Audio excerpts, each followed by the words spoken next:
സാറേ, ബി.ജെ.പിയുടെ പ്രസിഡന്റിന്റെ പ്രഖ്യാപനം കഴിഞ്ഞിട്ടുണ്ട്. വലിയ വിമർശനമാണ് അദ്ദേഹത്തിനെതിരെ ഉണ്ടാകുന്നത്. പ്രത്യേകിച്ച് ശോഭാ സുരേന്ദ്രനെ അനുകൂലിക്കുന്നവർ വലിയ രീതിയിൽ തന്നെ രംഗത്ത് വന്നിട്ടുണ്ട്.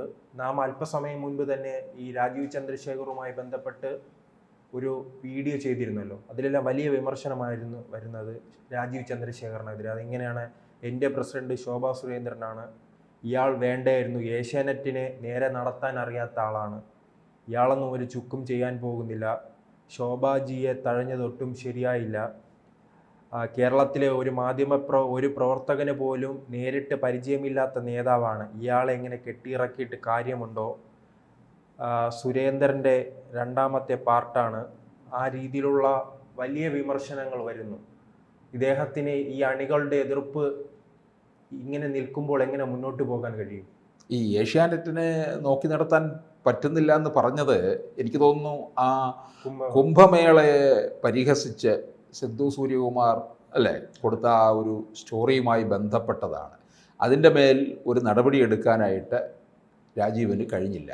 രാജീവ് കൊണ്ടു നടക്കുന്ന പ്രസ്ഥാനം അല്ലേ, ഈ BJP-യിലൂടെ നിന്നുകൊണ്ടാണ് രാജീവ് അറിയപ്പെടുന്നത് തന്നെ. അപ്പോൾ അങ്ങനെയുള്ള ഒരു പാർട്ടി, അല്ലെങ്കിൽ ആ പാർട്ടിയാണല്ലോ UP-യിലും ഭരിക്കുന്നത്, അവർ ഭംഗിയായി നടത്തിയ, ലോകം മുഴുവൻ ശ്രദ്ധിച്ച ഒരു കുംഭമേളയാണ് അവഹേളിച്ചത്. അതിന് തക്കതായ ഒരു നടപടി ഇല്ലാതെ പോയത് പലരിലും. അദ്ദേഹത്തിന് ഇതുമായി ബന്ധപ്പെട്ട് പൊതുസമൂഹത്തിന്റെ ഭാഗത്തു നിന്ന്, ഹിന്ദു സംഘടനകളുടെ ഭാഗത്തു നിന്ന് വലിയ വിമർശനം സമൂഹ മാധ്യമങ്ങളിൽ ഉൾപ്പെടെ ഉണ്ടാകുമ്പോൾ ഫേസ്ബുക്കിൽ ഒരു ചെറിയൊരു പോസ്റ്റുമായി മാത്രം രംഗത്ത് വരികയാണ്. ഇതിനു മുൻപ് സിന്ധു സൂര്യകുമാർ ദുർഗാദേവിയുമായി ബന്ധപ്പെട്ടും ഈ ഹിന്ദു ദൈവങ്ങളുമായി ബന്ധപ്പെട്ട് വലിയ ഇത്തരം പ്രസ്താവനകൾ നടത്തുമ്പോൾ അവരെ ഒന്ന് നിലയ്ക്ക് നിർത്താൻ കഴിയാത്ത ഒരു നേതാവാണ് രാജീവ് എന്നാണ് പലരും വിമർശിക്കുന്നത്. അങ്ങനെയുള്ള ഒരാൾ കേരളത്തിലെ പാർട്ടിയെ എങ്ങനെ മുമ്പോട്ട് കൊണ്ടുപോകും എന്നുള്ളതാണ് പലരുടെയും സംശയം. പ്രത്യേകിച്ച് വിഭാഗീയതയുള്ള ഒരു സംസ്ഥാന ഘടകം. അത് ആ വിഭാഗീയത, നരേന്ദ്രമോദി അമിത്ഷായും ഈ ദേശീയ നേതൃത്വത്തിലേക്ക് വന്നതിന് ശേഷം ഇന്ത്യയിൽ ഉടനീളം അവർക്ക് ഭരണം നേടുകയോ അല്ലെങ്കിൽ പ്രതിസന്ധിയുള്ള നേതൃത്വങ്ങളെ കൃത്യമായി തന്നെ അവരുടെ വഴിയിലേക്ക് കൊണ്ടുവരാനോ സാധിച്ചിട്ടുണ്ട്. പക്ഷേ കേരളത്തിൽ മാത്രമാണ് അവർക്ക് കഴിയാതെ പോയത്. കയ്യിലുണ്ടായിരുന്ന സീറ്റും കളഞ്ഞു കുളിച്ചു.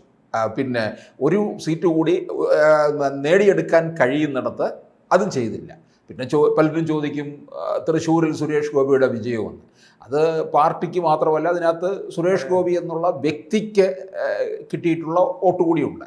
പിന്നെ തിരുവനന്തപുരത്തോ ആറ്റിങ്ങലോ ആലപ്പുഴയെല്ലാം BJP ജയിച്ചിരുന്നെങ്കിൽ നമുക്ക് പറയാമായിരുന്നു അത് സംഘടനാപരമായ ഒരു വിജയമാണെന്ന്. ഇപ്പോൾ 2016 തന്നെ നേമത്ത് രാജഗോപാൽ വിജയിക്കുന്നത് തന്നെ, രാജഗോപാലിൻ്റെ വിജയം എന്ന് പറയുന്നത് തിരുവനന്തപുരത്തുകാർക്ക് പലപ്പോഴും ഒരുപാട് ആഗ്രഹിച്ചിട്ടുള്ളതാണ്. രാജഗോപാലിനെ ഒന്ന് വിജയിപ്പിക്കണമെന്ന്. ആ മനുഷ്യനോടുള്ളൊരു പ്രത്യേക ഒരു സ്നേഹം കാരണമാണ്. ഒരിക്കൽ വിജയത്തോടെ ഏറ്റവും അധികം അടുത്തെത്തിയതുമാണ്. എനിക്ക് തോന്നുന്നു ആ ഒരു സ്നേഹം പലരിലും ഉള്ളത് കൊണ്ട് ഒന്ന് വിജയിപ്പിച്ചു കൊടുത്തതാണോ എന്ന് സംശയിക്കേണ്ടിയിരിക്കുന്നു. അപ്പോൾ പിന്നെ നമ്മൾ നോക്കേണ്ടത്, ശോഭാ സുരേന്ദ്രൻ മത്സരിച്ച ഇടങ്ങളിലൊക്കെ നോക്കണം. ഒരുപക്ഷെ ശോഭാ സുരേന്ദ്രനെ ഇവരെ ഇറക്കിയിരുന്നുവെങ്കിൽ ഇത് വലിയൊരു കേരളത്തിൽ വലിയ ചലനമുണ്ടാക്കുമായിരുന്നു BJP-ക്ക്. പക്ഷേ അപ്പോഴും ഇവരുടെ ഒരിക്കലും അവസാനിക്കാത്ത വിഭാഗീയത കൂടുകയും ചെയ്യും,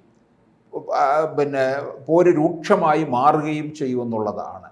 അത് ഒഴിവാക്കാൻ വേണ്ടിയായിരിക്കുമോ ഈ സുസമ്മതനായിട്ടുള്ള ഒരാൾ രാജീവ് ചന്ദ്രശേഖർ ആണ് എന്ന് പാർട്ടി മനസ്സിലാക്കുന്നതെന്ന് സംശയമുണ്ട്. അതോടൊപ്പം തന്നെ മറ്റൊരു വിമർശനം, ഇദ്ദേഹത്തിന്റെ പണക്കിലുക്കത്തിൽ BJP വീണു എന്നാണ്. അല്ല, ഇദ്ദേഹത്തിന്റെ ഈ പണക്കൊഴുപ്പിൽ ഈ ലോകത്തെ ഏറ്റവും വലിയൊരു പാർട്ടിയായ BJP അത് കണ്ടിട്ട് മഞ്ഞളിക്കുന്ന ഒന്നാണോ? അങ്ങനെ തോന്നുന്നുണ്ടോ? അങ്ങനെയൊന്നും ഉണ്ടാകത്തില്ല. അതിൻ്റെ മുന്നിൽ രാജീവ് ചന്ദ്രശേഖർ ഒന്നുമല്ല എന്നുള്ളതാണ്. ഇദ്ദേഹത്തിൻ്റെ ഏതെങ്കിലും ഒരു 4 ബിസിനസ് കണ്ടിട്ടല്ലല്ലോ BJP വളർന്നതും വളർന്നുകൊണ്ടിരിക്കുന്നതെന്ന് പറയുന്നത്. അല്ലാതെ തന്നെ അടിത്തറ വളരെ ശക്തമല്ലേ. ഇവരെങ്ങനെ രൂപീകരിച്ചു കൊണ്ടുവന്നു എന്നും ആദ്യം പാർലമെൻറ്റിൽ എത്ര പേരുണ്ടായിരുന്നു ഒക്കെ രാഷ്ട്രീയ ചരിത്രം നോക്കുന്നവർക്ക് മനസ്സിലാക്കാൻ കഴിയുമല്ലോ. അപ്പോൾ അങ്ങനെയുള്ള ഒരിടത്തേക്ക് ഈ BJP ദക്ഷിണേന്ത്യയിലേക്കും കൂടെ നന്നായിട്ട് കാലുറപ്പിക്കണം എന്ന് തീർച്ചപ്പെടുത്തിയത് കൊണ്ടായിരിക്കാം ഒരുപക്ഷെ രാജീവിനെ ഇറക്കിയതെന്നും ഒരു വർത്തമാനമുണ്ട്. അല്ല, അങ്ങനെ പറയുമ്പോഴും ഈ കുട്ടിക്കാലം മുതൽ തന്നെ സംഘപരിവാർ പ്രസ്ഥാനങ്ങളുമായി നിന്ന് വളർന്നു വന്ന് പിന്നീട് യുവമോർച്ചയിൽ വന്ന് മഹിളാ മോർച്ചയിൽ വന്ന് BJPയിൽ വന്ന് പല തെരഞ്ഞെടുപ്പുകളിലും വിവിധ മണ്ഡലങ്ങളിലും മുന്നേറ്റം കാഴ്ചവെച്ച ശോഭാ സുരേന്ദ്രനെ ആക്കാതെ ഈ രാജീവ് ചന്ദ്രശേഖരനെ പ്രസിഡന്റ് ആക്കിയതിൽ ഞാൻ തുടക്കം വായിച്ച വിമർശനങ്ങൾ അറിയാമല്ലോ. ഈ എല്ലാവരും പ്രതീക്ഷിച്ചിരുന്നത് ശോഭാ സുരേന്ദ്രനാണ്, എന്റെ പ്രസിഡന്റ് ശോഭയാണ്, ശോഭാ സുരേന്ദ്രനെ ഒതുക്കാനാണ് രാജീവിനെ കൊണ്ടുവന്നതെന്ന തരത്തിലുള്ള വിമർശനവും ഉണ്ടല്ലോ. ഈ അണികൾക്ക് കൂടുതലും താല്പര്യം ശോഭാ സുരേന്ദ്രനോടാണ്. കാരണം മൊത്തം അങ്ങ് ഇളക്കി മറിക്കുകയല്ല ചെയ്യുന്നത്.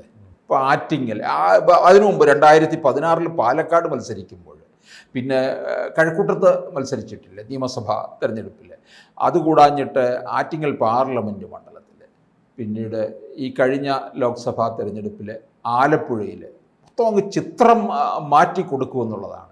പിന്നെ ഇവർക്ക് പരിഗണിക്കേണ്ടതായിരുന്നു, ഒരു സ്ത്രീ എന്നുള്ള രീതിയിൽ ഒരു പരിഗണന കൊടുത്തിരുന്നു എങ്കിൽ അതിൽ നിന്നുകൊണ്ട്.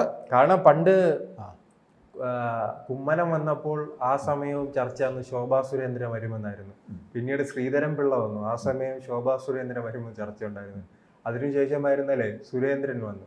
സുരേന്ദ്രൻ വന്നപ്പോഴും ചർച്ച ഉണ്ടായിരുന്നു ശോഭാ സുരേന്ദ്രനും വരുമെന്ന്. ഇപ്പോൾ വീണ്ടും ഒരു ഇതേപോലെ സംഘടനാ തെരഞ്ഞെടുപ്പ് കാലത്ത് ശോഭാ സുരേന്ദ്രന്റെ പേര് വന്നു. അപ്പോൾ പ്രസിഡന്റായി വരുന്ന രാജീവ്, അങ്ങനെ തുടർച്ചയായി 10-15 വർഷമായി ഇങ്ങനെ ആ പേരിങ്ങനെ കേട്ടുകൊണ്ടിരിക്കുകയാണ്. അവരുടെ കടുത്ത തീരുമാനത്തിലേക്ക് പോകുമോ? ഇത് എവിടെ ഏത് ഒഴിവ് വന്നാലും ഉടൻ പറയുന്ന പേരാരുടെയാണ്. BJPക്കകത്തൊരു സംസ്ഥാന ഘടകത്തിൽ ഒരു ഉന്നത സ്ഥാനത്തേക്ക് ഒരു ഒഴിവ് വന്നാൽ ഉടൻ ശോഭാ സുരേന്ദ്രനെ വേണം എന്നാണ് അണികൾ ആവശ്യപ്പെടുന്നത്. എനിക്ക് തോന്നുന്നു ചിലപ്പോൾ അണികൾ പിന്നെ ചില സമയത്ത് ഇനി അങ്ങ് തെരുവിലിറങ്ങുമെന്ന് തോന്നുന്നു. പണ്ടൊരിക്കലും VS അച്യുതാനന്ദന് സീറ്റ് നിഷേധിച്ചല്ലോ, അല്ലേ?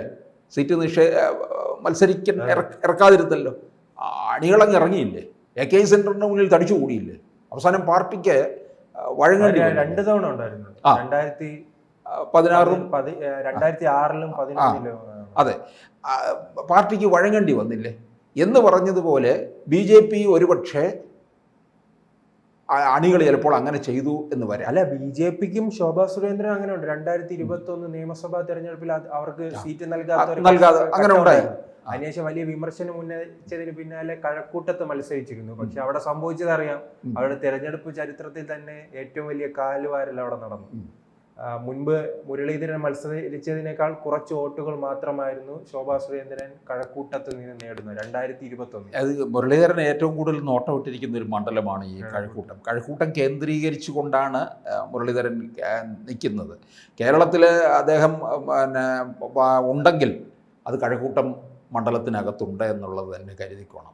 അപ്പം എന്തായാലും രാജീവ് വരുമ്പോൾ ഏത് തരത്തിലാണെന്നുള്ളതും അതല്ല, പിന്നെ ശോഭാ സുരേന്ദ്രനും കൂടി ശക്തമായ ഒരു റോള് കൊടുത്തു കഴിഞ്ഞാൽ ഇത് രണ്ടുപേരും കൂടി ചേർന്നുകൊണ്ട് പാർട്ടിക്ക് ഏതെങ്കിലും തരത്തിൽ മുമ്പോട്ട് ഇല്ല, ഇനിയൊരു ശക്തമായ റോളില്ല. അവർ പാർട്ടിയിൽ ജനറൽ സെക്രട്ടറിയായി കുറെ അധികം വർഷം പ്രവർത്തിച്ചിട്ടുണ്ട്, വൈസ് പ്രസിഡന്റായും പ്രവർത്തിച്ചിട്ടുണ്ട്. അതെ, അല്ല ഇനിയിപ്പോൾ ഉള്ളത് അടുത്ത നിയമസഭാ തെരഞ്ഞെടുപ്പിൽ മത്സരിപ്പിക്കുക, പിന്നെ അത് കഴിഞ്ഞ് ദേശീയ തലത്തിൽ ദേശീയ തലത്തിൽ കൊടുക്കണം. പക്ഷേ ദേശീയ തലത്തിലേക്ക് കൊണ്ടുപോയി കഴിഞ്ഞാൽ പിന്നെ ശോഭാ സുരേന്ദ്രനെ കേരളത്തിനാണ് ആവശ്യം. പക്ഷേ ഇതൊരു നല്ല സമയമായിരുന്നു. ഇവിടെ അധ്യക്ഷ സ്ഥാനം കൊടുത്തിരുന്നു എങ്കിൽ BJPയുടെ കേരളത്തിലെ ചിത്രം മാറുമായിരുന്നു.